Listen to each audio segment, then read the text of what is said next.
really want, one of the people that I admire most for giving beautiful presentations is Professor Desnik, and he always starts with a beautiful image from Central Park in his hospital. So I could show you a beautiful picture of Amsterdam with its canals, and I live not at the canals, it's not something you could easily afford. But the problem is my hospital is nowhere near the canal. So then you have to show a picture of your hospital. And this is a picture with flowers because everybody thinks that Dutch is all about flowers. But our hospital actually is located outside the city and looks just like some kind of industrial process. But then again, this is the Academic Medical Center in Amsterdam. And I thought I'll explain a little bit about myself for those who do not know me. Actually, I entered the field of Fabry disease straight after med school in 1999.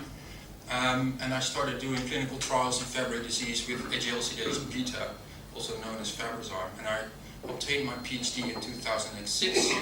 I've been trained as an internist in internal medicine, subspecialized in endocrinology, and subspecialized, that's the way it goes in modern medicine today, in rare inborn errors of metabolism in adults.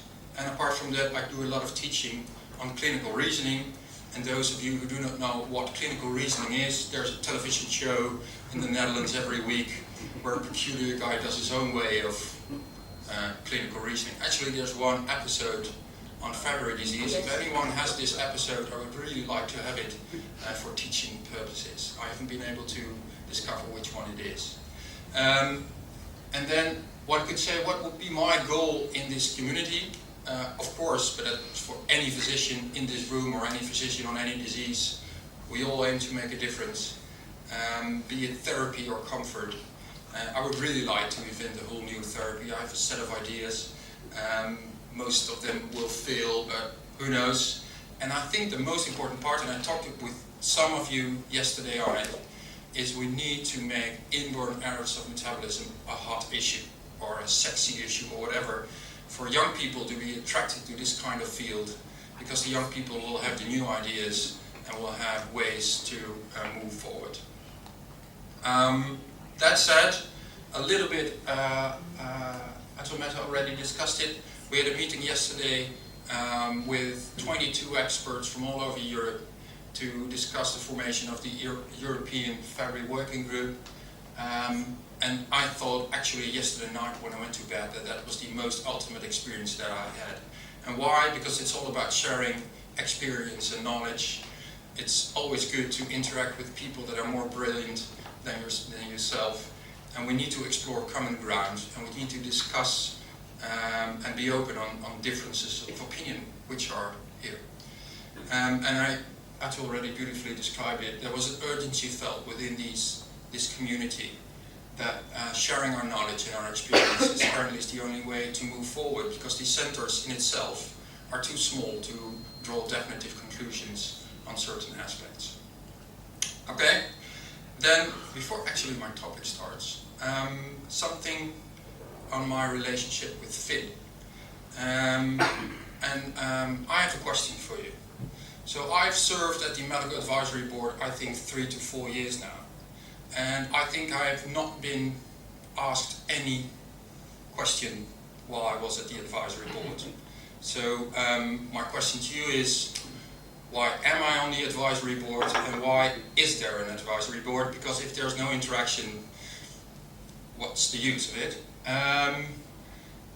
What we could do is that you share with us issues of importance to your community.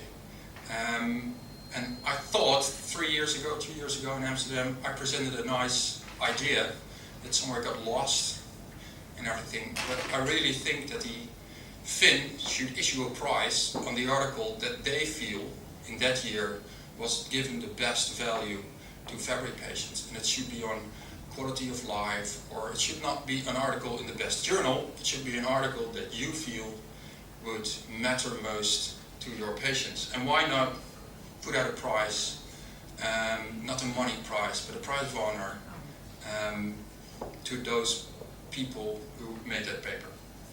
And we have some good examples of patient-physician interaction in the past year. We're very lucky at the EMC that we have a very good collaboration with the Dutch Patient Fabry Society. We do not always agree, Sometimes we don't agree with them, sometimes they don't agree with us, but we have an open line of communications, and we know that we have each other's best interests at heart, and we cooperate. And a very nice example is, I think, is that Erika Schenk and Annelies Zweep, two patients, are one of the few fabry patients that actually have their name in PubMed with a scientific article. And this is the article, and maybe Erika will touch on this topic, where they screened for symptoms in females with fabry. But it goes on because Finn was also informed, or part. Yes? Dr. Linthorst, I have a question. Yeah. So I have a counter proposal to go along with yours. And that is that one of the things I think that the medical community can help the patient community with is pointing out the literature that you believe is most helpful from a patient perspective. So if you go into the nearly 3,000 journal articles in PubMed on Fabry disease, you know, many of them are very clinical, many of them are very scientific and medical in nature, and many others are very useful to the patient community. And we can do that ourselves also, but if the FIN Medical Advisory Board is going to be useful in those kinds of ways to us, tell us what you think are the best. So all journal articles are not created equal. And you may not even agree if we see one article that points out that has some very valid points. It may be a small study, it may not be relevant. The rest of the medical community in our world may not even agree with it. So we can't always take them at face value. But if you as a medical community and Fabry experts say, these are the articles that we stand behind and that we believe are most useful to the patient community, that would be very useful. And we in turn can give you the prize for the one we like the best. Good suggestion.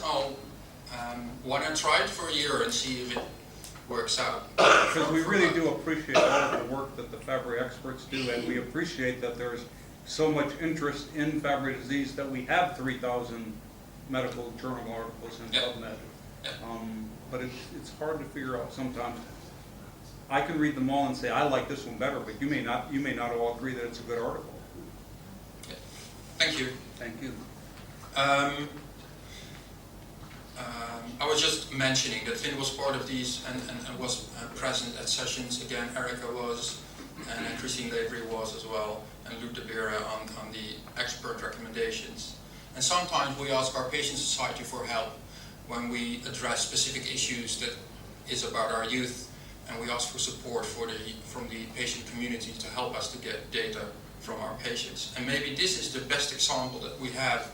About 1.5 years ago, one of our PhD students, Machtel Bouwman, had a very beautiful conversation within our hospital for a day on screening for Fabry disease. And there were 3 different groups, and Uma was on one of those groups. So we had Fabry experts, we had ethicists, and we had patients.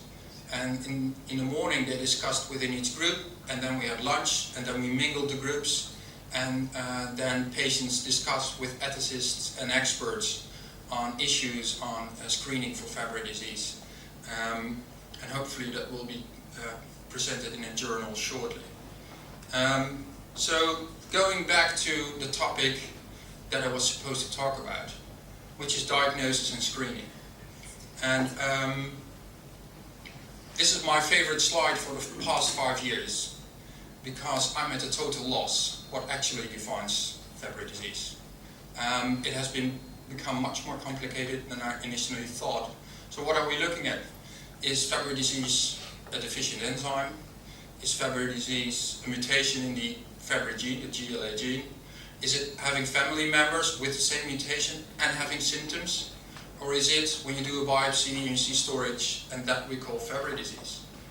I've had lots of discussions within my hospital on screening. And I put the name out of the pediatrician that I have these discussions with. But we sort of differ in opinion on should we screen for Fabry disease or not. And I could say that our pediatrician is in favor and I'm against, but it's more like he has a more positive attitude towards screening, and I see more issues with screening. And I thought let's put out my opinion first. So my main problem is that screening for Fabry disease might result in that you detect patients that are not actually sick and may not get Fabry disease throughout their entire life. It happens. But what happens next is that this screening might label these patients as having Fabry disease, and that has enormous consequences socially and unfortunately sometimes also financially. However, on the other side, I am convinced that we should find those patients who do have Fabry disease earlier than we do now. So my proposal was we should educate our physicians. But here comes the pediatrician, and the pediatrician raises some valid points and says, hey Gabor, in the perfect world, your plan about educating physicians would be a good idea. But let's have a look at the paper, which was of which Athelmeta was the first author, which just says misdiagnosis Fabry disease is common, and it takes an average of 13 to 16 years before a diagnosis is made. And you may educate your entire life, the entire Netherlands, but you'll never get that number down sufficiently. So, and besides that, how may one expect a family physician or a GP or whatever situation you have in your own country to know all about the, 5,000 or more rare diseases that are out there? You can't expect it. So, who is actually right in the discussion? And ultimately, I don't think there's a right or wrong, but it's something that we should find out. Because if one looks at screening studies, we started screening for Fabry disease about of 2001 when the therapies came out.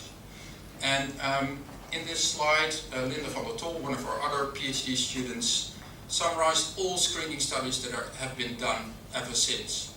And on the right side you see HCM, which means hypertrophic cardiomyopathy, so screening in cohorts with people with thickened hearts, patients with end-stage renal disease, ESRD, patients with strokes, newborns, or others. And you see a steep increase in the number of studies that are performed on screening for Fabry disease.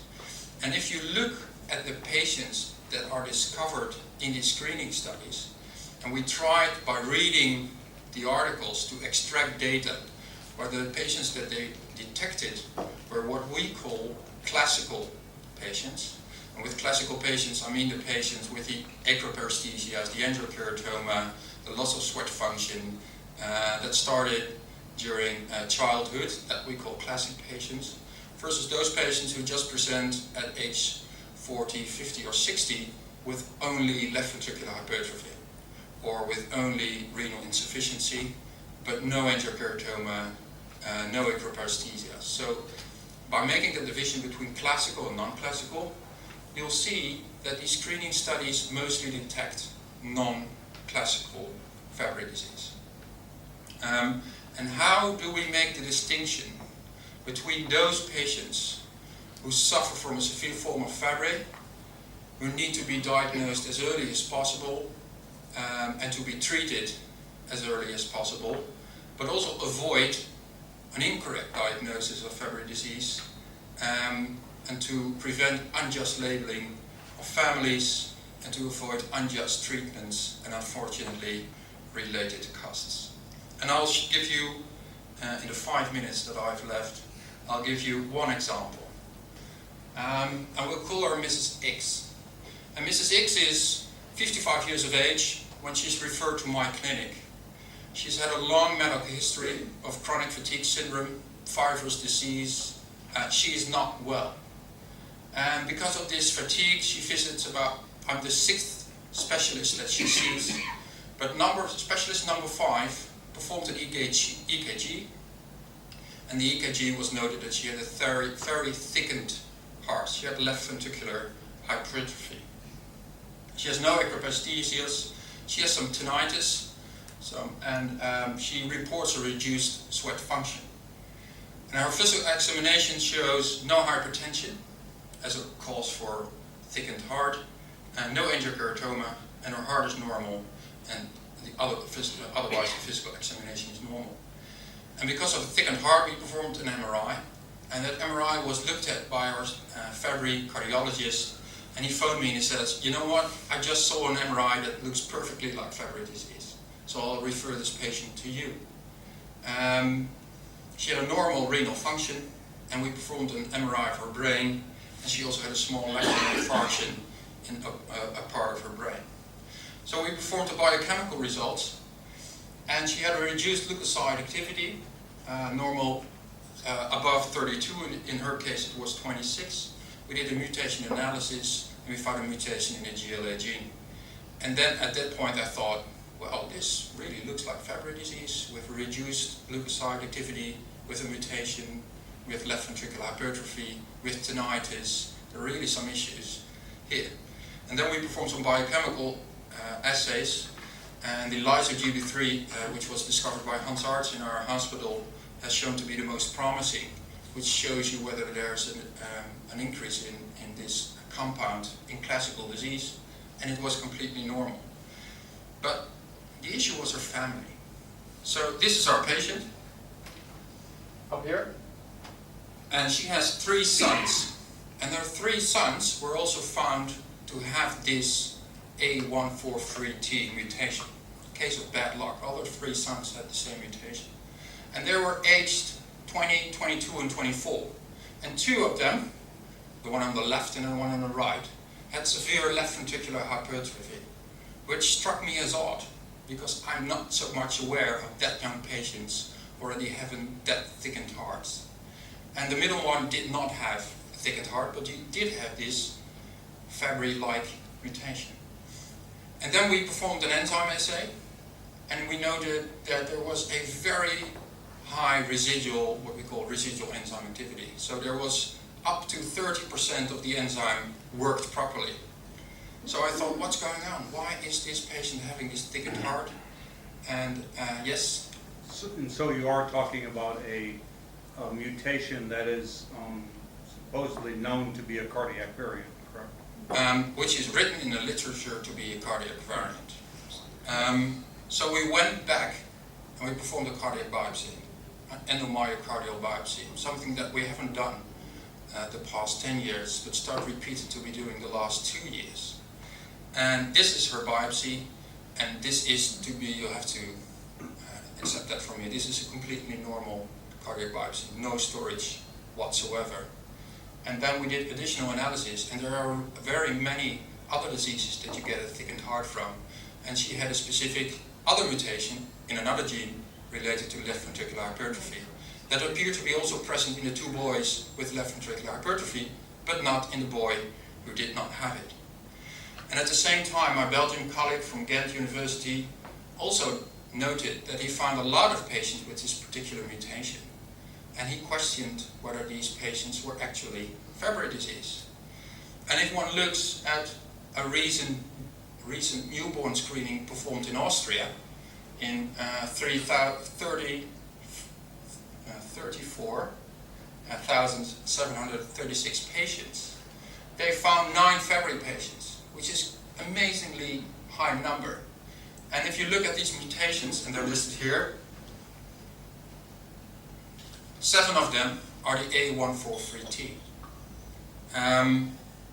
So how do we improve our diagnosis? So how do we get the patients that we need and avoid diagnosing patients in whom they might not get Fabry disease at all? Maybe it's better family screening. It's known from the literature that if you find 1 patient, you end up with 5 others from their family, and maybe we should do better. But I think, and then I'll round up, that we need to do better in our diagnosis. I'm going to tell you that most likely we need to go back and perform biopsies again to be certain whether a specific abnormality in your gene is resulting in accumulation. And I also think that we need to compile a database to be sure this mutation is Fabry disease and this mutation might not be Fabry disease or might an attenuated form, because ultimately in this entire group of people you need to find out where the actual Fabry patient is who needs proper treatment and help. I think I made that point. I want to thank you for your attention. I want to thank a couple of people in particular, Finn for providing the venue yesterday for our European meeting, which was excellent. And now, well, special thanks to you in the help of establishing that. Thank you. And to all my other fabry experts, because we are competitors in one way because of science, sometimes a competitive nature, but we are good colleagues at the same time. And before I'll answer your question, I'll invite you to join me for the next 12 years in the roller coaster ride that fabry diseases appear to be, at least for me. Thank you.